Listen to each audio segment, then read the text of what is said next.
Bex, we have to know, why does the real estate market rate look like my heart rate on an EKG? Why is it doing this? Hold tight. We're going to talk about that. Cliff with the Area Real Estate. I'm Bex with Sun American Mortgage. Okay, Bex, what's the rate for today? Okay, so rates are looking good. We're still holding. We're under, on conventional, we're under 7%. So we're at 6.875 as a starting rate. Oh, that's good. Advertised rate we're seeing is 6.49. So that's with a little bit of a buy down in most cases. On the FHA side, we are starting at about 6.49. And advertised rate, you're seeing about 5.99 as an advertised rate with a little bit of a buy down. A little bit of a buy down. Yeah. So FHA, I think we've said this a couple weeks in a row now, but FHA is a really good opportunity for first-time home buyers right now. Yeah. So get in now. Give us a call. Again, at the end there'll be a QR code. You can do a free consultation with us, and we'll see where you're at in the buying process. Okay. Yeah. So my heart's a mess. Actually, it's pretty good. EKG. One thing before we're going to turn over to Bex, you've probably heard the term volatile.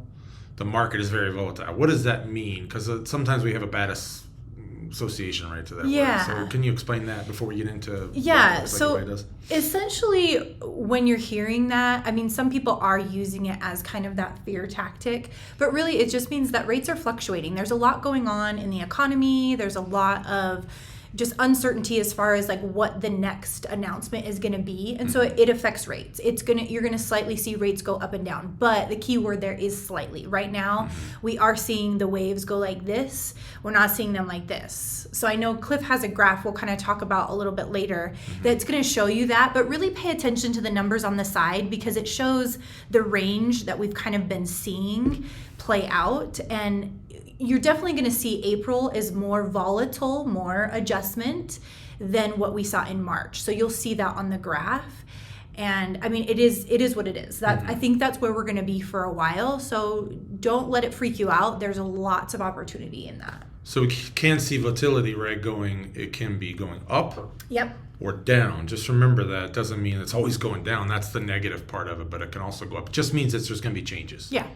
So, why don't we talk about this graph? Yeah. What do we see there in March and also in April? Yeah, so you'll see along the bottom are all of the dates. So there's a lot of dates along there. It's basically March and April. Just pause it and look, blow it up. Zoom in. Yep. You're going to see March is classified as more stability. So you'll see there's still some waves. It's never just going to be a straight line. There's always going to be waves. There's always going to be adjustments, but you'll see a little bit more so in April. Again, announcements have been coming out, lots of changes in the economy, lots of changing in the job sectors with employment, lots of changes related to the tariffs, different announcements and executive orders. Those do impact things. The job report was actually positive, right, last week? Yep. And it's funny because if jobs report is up, then that's not as good for mortgage rates. If the job market is down and unemployment is high, then that's actually better, which it sounds counterintuitive, but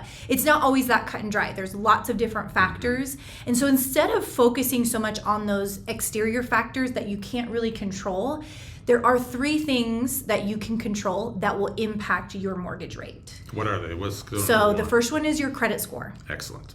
Credit score is a big one that you can control. So you want to get with a lender sooner rather than later. So that way we can look at it with you and we can find out where the hurdles are and help set a plan to improve that score and get you into position to buy sooner rather than later. So before we go on to step 2, I just want to mention, again, Bex and I offer that free consultation. She has helped many of my buyers. She gives them a checklist. Yep. And if they follow that checklist, their credit score goes up and they get a better rate because of it.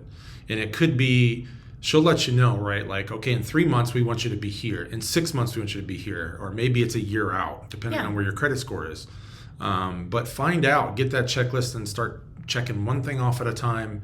And you'd be surprised how quickly your credit score can go up. Yeah. Yeah. You always hear that, right?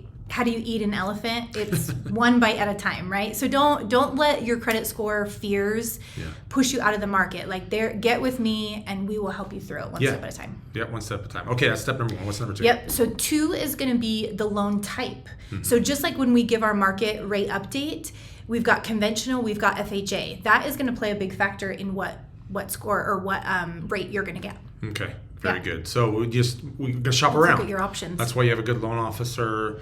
They can help you shop around and give you a good option. And I'll say not every lender is the same. There's some lenders like me who have access to a lot of different programs out there. Some lenders are more specific.